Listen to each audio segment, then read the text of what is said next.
Hola chicos, ¿cómo están? Espero estén muy bien. El día de hoy vamos a proceder a hablar de un tema muy importante como es la fisiología del páncreas endocrino. Un tema muy importante, muy solicitado y muy preguntado de hecho en los exámenes de la carrera de medicina. Vamos a hablar como tal de lo que es el páncreas endocrino, una revisión rápida de la anatomía del páncreas, los islotes de Langerhans y finalmente sus hormonas más importantes, así como sus efectos a la larga, efectos a la corta.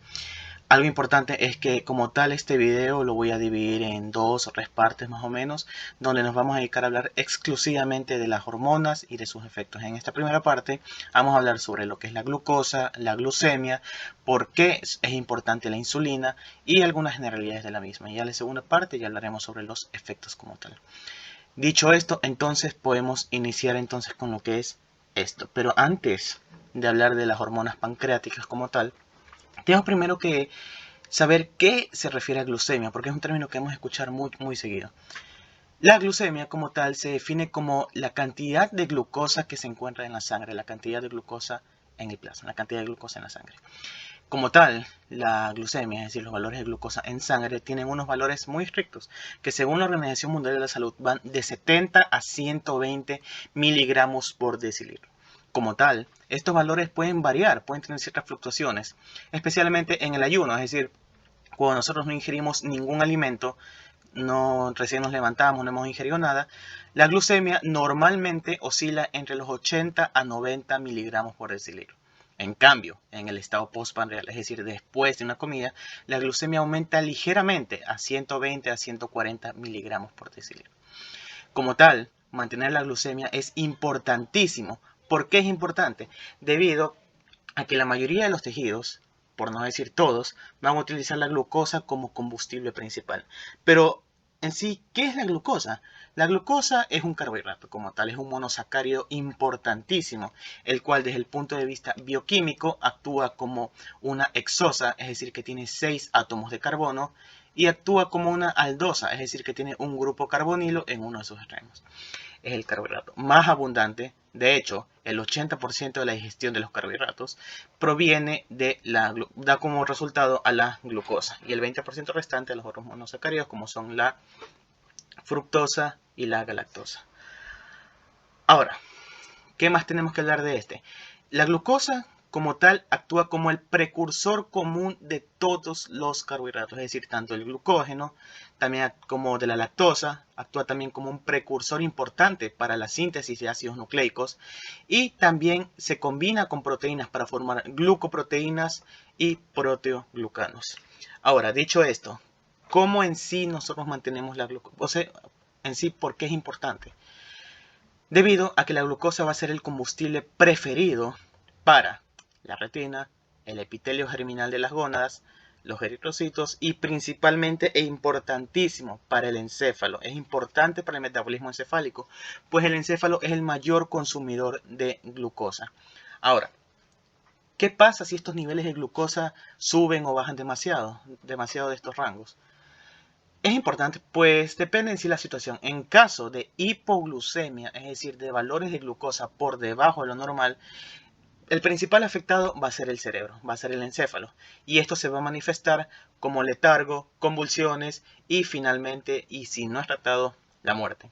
En cambio, cuando los valores están por encima de lo normal, es decir, estamos hablando de una hiperglucemia, puede dar una enfermedad crónica que ya creo que todos hemos escuchado, como es la diabetes, la cual afecta a todos los órganos. Una enfermedad crónica, es una enfermedad complicada, de la cual hablaremos en otro video.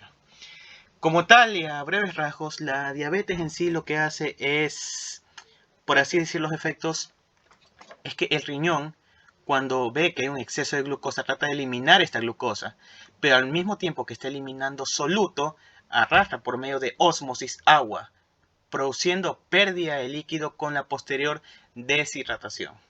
Además de esto, afecta a otros órganos como lo son el riñón, el sistema nervioso, etcétera, etcétera. Como tal, la glucosa se encuentra muy bien regulada por un sistema hormonal demasiado complejo, dado por las hormonas pancreáticas, asimismo por ciertos órganos y tejidos, específicamente el hígado. ¿Por qué el hígado? El hígado pues actúa como un sistema amortiguador de la glucemia. ¿A qué se refiere esto?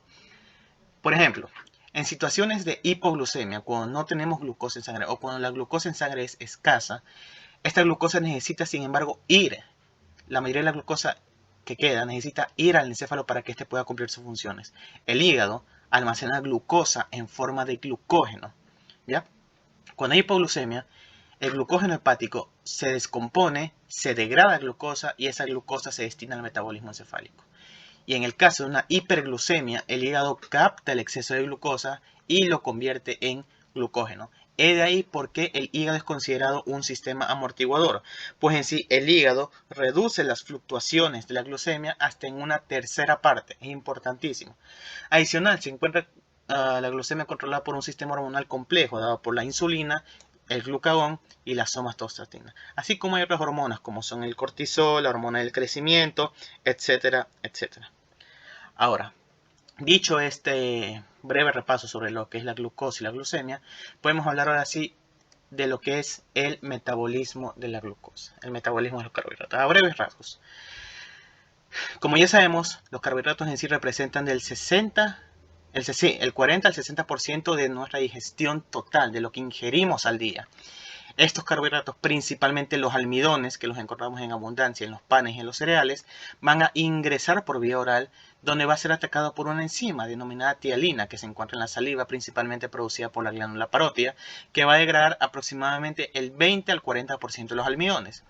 Posteriormente, una vez que esté en el fondo gástrico, posteriormente, lo que quede de los almidones va a llegar a la segunda porción del duodeno, donde las enzimas pancreáticas, principalmente la amilasa pancreática, va a ser vertida.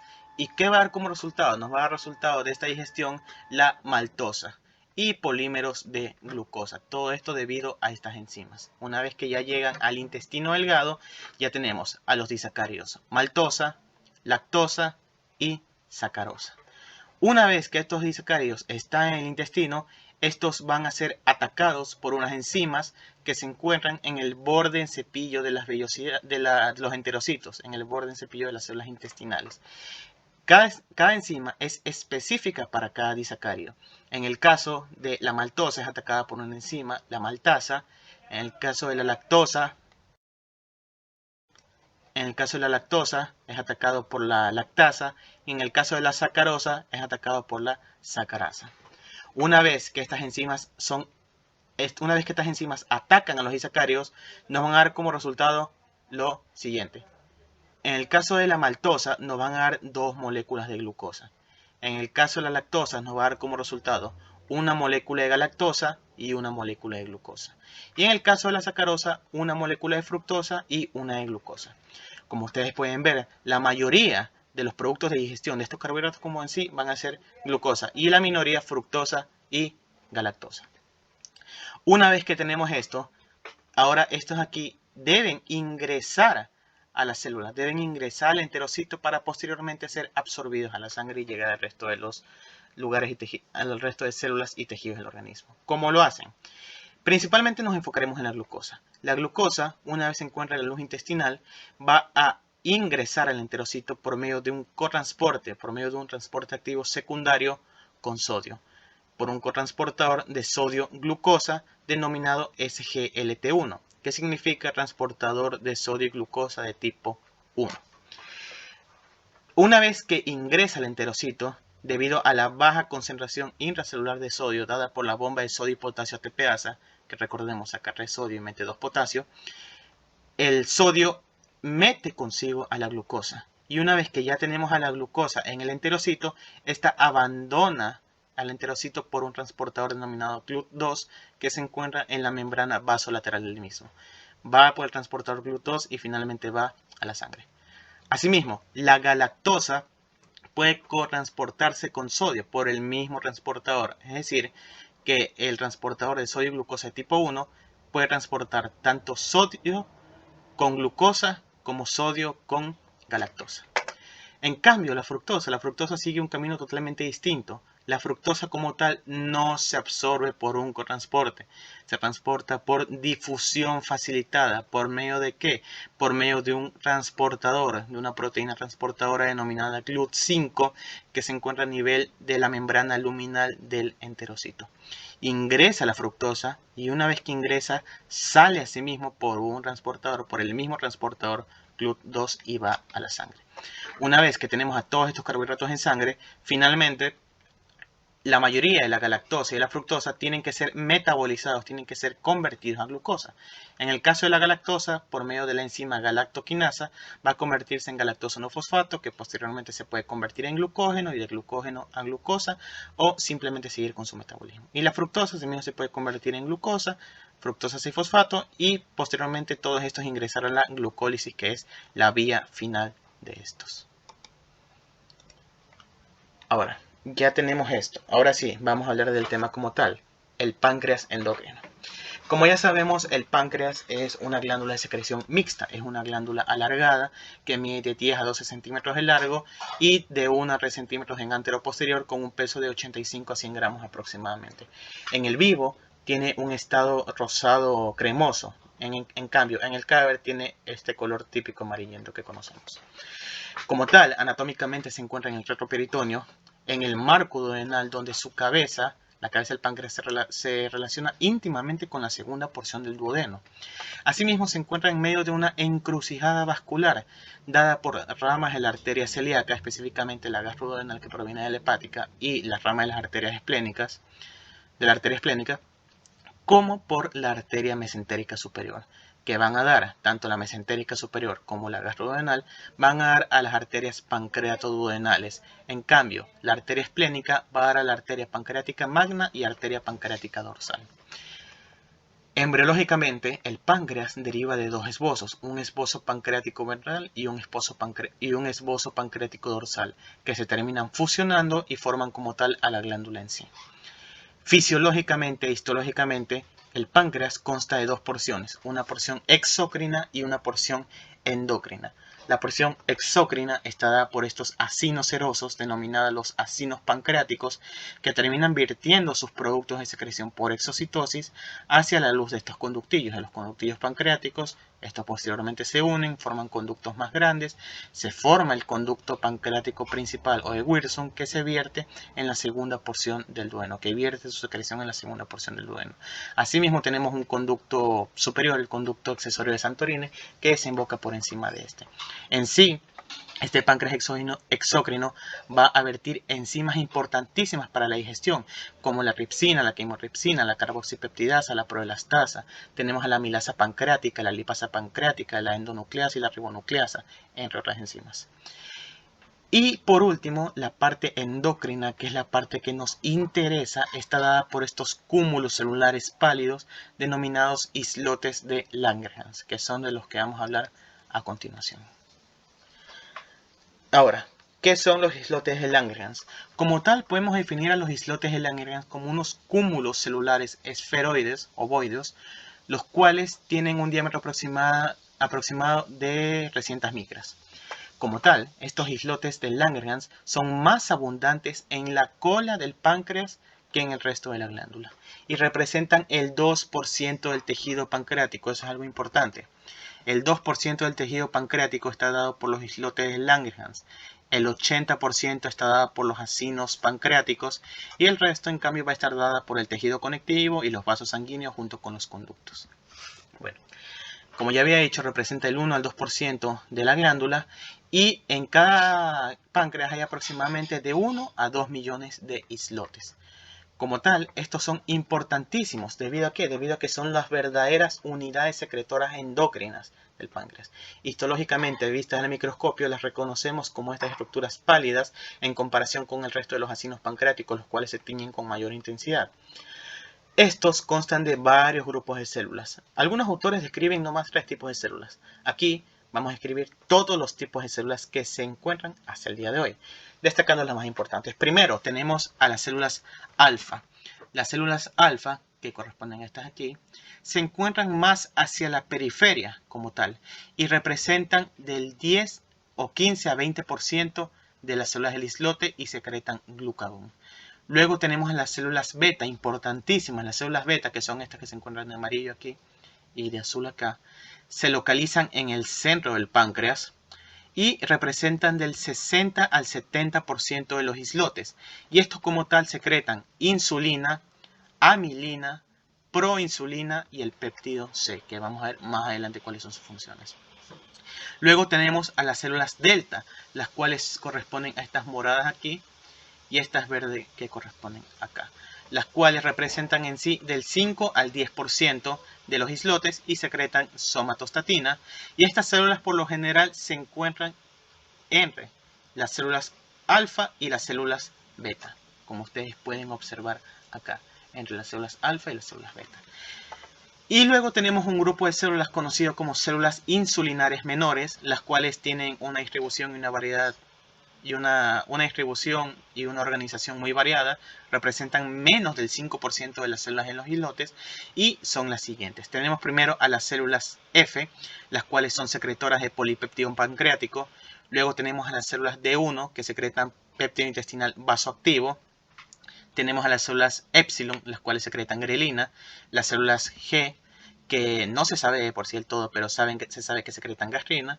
Y por último a las células enterocromafines, que secretan secretina, motilina y sustancia P. Como ya lo había dicho, estas células aquí, F, épsilon, G, D1 y enterocromafines representan el menos del 5% de los islotes. Como tal, las células más importantes y las que suelen siempre preguntar son estas aquí, alfa, beta y delta. Recuerden, las alfa, 15 a 20%, se localizan en la periferia. Las beta, del 60 al 70%, se localizan en la porción más central. Y las delta, 5 al 10%, y se localizan entre las células alfa y las células beta. Ahora, ¿por qué es importante este arreglo anatómico? Esto no está arreglado así por nada. Debido a que los islotes se pueden comunicar por medio de tres vías. La primera es la vía humoral. Por vía humoral me refiero a la vía del humor, a la vía del líquido, a la vía del líquido intersticial. Esta de por sí involucra al flujo sanguíneo pancreático. Esto es importante. El flujo sanguíneo de los islotes de Langerhans corresponde al 10 al 15% del flujo pancreático. Es decir, cada islote, los islotes en sí, reciben del 10 al 15% del flujo pancreático, que exactamente el flujo pancreático por gramo de tejido en los islotes pancreáticos es 5 veces superior al de miocardio, es abundante.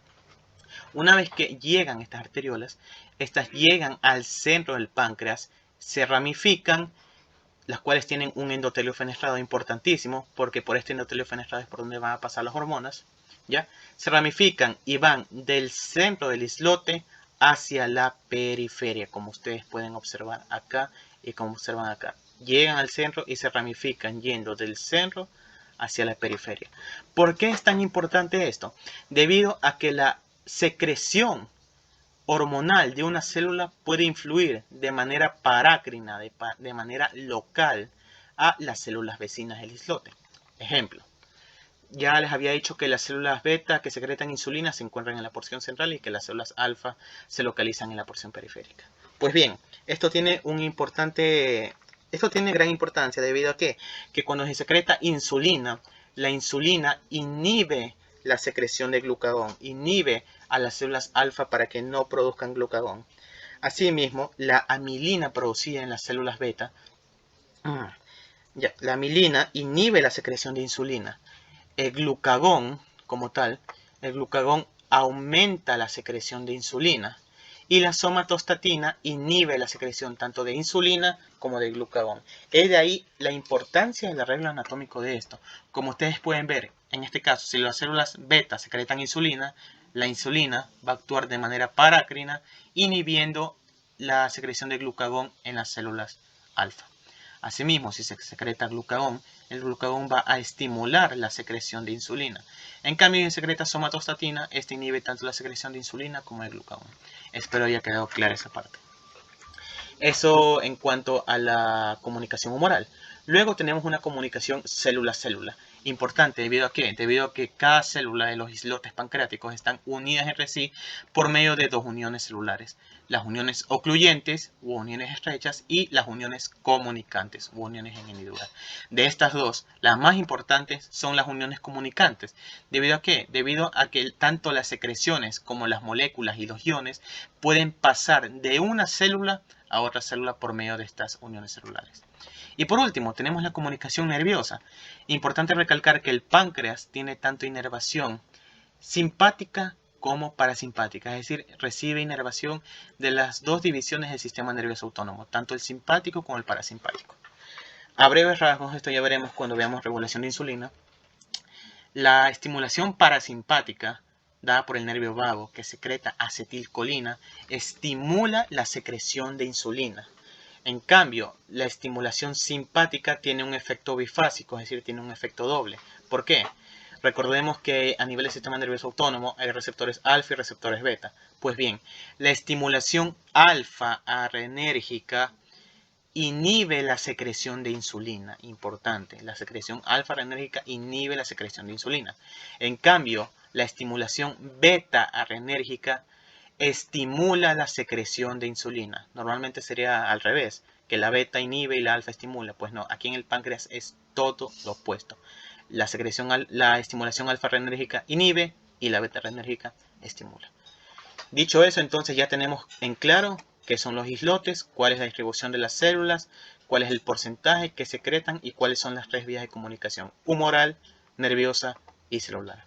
Dicho esto, entonces vamos a hablar primero sobre de por sí la hormona más importante, no la única, pero la más importante, la que suelen preguntar, que es la insulina. Ahora, muchos hablamos de insulina, pero en sí, ¿qué es la insulina o qué hace la insulina? La insulina como tal es una hormona peptídica conformada por 51 aminoácidos con un peso de 5.8 kilodaltons. La insulina se secreta en las células beta de los islotes pancreáticos y como tal, a breves rasgos, lo que hace la insulina es que actúa sobre la maquinaria metabólica de la célula, teniendo un efecto anabólico, es decir, un efecto de síntesis importantísimo.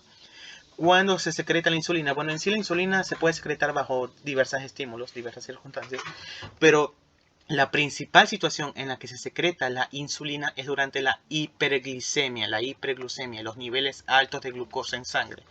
Una vez que hay niveles altos de glucosa en sangre, se secreta insulina y esta como tal, ¿qué va a hacer? Va a reducir los niveles de glucosa en sangre, es decir, tiene un efecto hipoglucemiante. Importante destacar eso. Entonces, la insulina es una hormona que se secreta durante la hiperglucemia y que tiene efectos hipoglucemiantes y efectos anabólicos. Como tal, la insulina actúa sobre el metabolismo, actúa controlando el metabolismo de los carbohidratos, el metabolismo lipídico y la síntesis proteica, el metabolismo de las proteínas. Como tal, a breves rasgos, la insulina se encarga de almacenar el exceso de glucosa en forma de glucógeno en el músculo y en el hígado. Y ya el exceso, que ya no puede transformarse en glucógeno, lo almacena en el tejido adiposo, como forma de ácidos grasos. Ahora, ¿cómo se sintetiza la insulina? A nivel genético, a nivel genómico, el gen de la insulina es exclusivo de las células beta. Se localiza en el brazo corto del cromosoma 11. Y una vez que el brazo corto del cromosoma se localiza en el brazo corto del cromosoma 11, el gen de la insulina. Una vez que tenemos este gen de la insulina, se transcribe por medio de ARN mensajero. Hay la transcripción produciendo grandes cantidades de ARN mensajero que posteriormente irá a traducirse a los ribosomas acoplados al retículo endoplasmático rugoso. ¿Ya? Una vez que estos ribosomas traducen este ARN mensajero, se forma un primer péptido conocido como preproinsulina. Preproinsulina, la cual tiene un peso aproximado de 11.5 kilodalton y está conformado por 110 aminoácidos. Una vez que tenemos esta preproinsulina, en el mismo retículo endoplasmático rugoso, esta va a perder el péptido señal. Y con la pérdida del péptido señal, ahora tenemos a la proinsulina, la cual es un péptido formado por 86 aminoácidos con un peso de 9 kilodalton y que consta de las siguientes partes: una cadena B, una cadena A y un péptido C, la cual los une, o también llamado péptido conector. Los aminoácidos que van del 1 al aminoácido 30 forman la cadena B. Los aminoácidos que van del 31 hasta el 65 forman el péptido C. Y por último, los que van del 66 al 86 forman la cadena A. ¿Por qué es importante este péptido C o péptido conectar? Es importante porque gracias a este, la molécula de proinsulina se puede plegar, se puede doblar y puede unirse por puentes disulfuro entre las cisteínas. Aquí vemos una cisteína de la cadena A que se une con otra cisteína de la cadena B. Son dos puentes disulfuro entre las dos cisteínas. Ahora, una vez que tenemos esta proinsulina, de por sí la proinsulina tiene un efecto biológico bajo, es 20 veces menos potente que la insulina. Una vez que tenemos esta proinsulina, esta va a la cara trans del aparato de Golgi, donde va a ser atacada por unas enzimas convertasas, dos enzimas convertasas específicamente, la PC2 y la PC1. ¿Qué van a hacer estas enzimas convertasas? Estas como tal van a cortar, van a escindir, van a clivar, van a separar el péptido C de la molécula de insulina. Y nos van a dar como resultado finalmente a la insulina como tal, que como ya había dicho es un péptido de 51 aminoácidos con un peso de 5.8 kilodalton unido por dos puentes disulfuro y formado por una cadena A y una cadena B. Una vez que ya tenemos esta insulina, esta se empaqueta mediante un gránulo secretor, mediante vesículas, las cuales van a contener tanto a la insulina como al péptido C. Esta relación insulina, péptido C es importante. ¿Por qué? Porque tanto la insulina como el péptido C se secretan en cantidades equimolares, en cantidades iguales. Y es importante en la clínica. Ahora, como tal, una vez que se ha hecho todo este procedimiento, podríamos decir que el 90-95% de todo este procedimiento, el producto, el 90-95% del producto final va a ser estos gránulos secretores que contienen insulina y péptido C. Y el restante 5-10% va a persistir en forma de proinsulina. ¿Listo? Y listo, chicos, eso sería todo respecto a la primera parte. La segunda parte va a ser la unión al receptor de insulina, también los efectos, al igual que la regulación. Si eso es todo, suscríbanse por favor a la página. Muchas gracias. Si les gustó, denle like. Y gracias. Espero les haya gustado.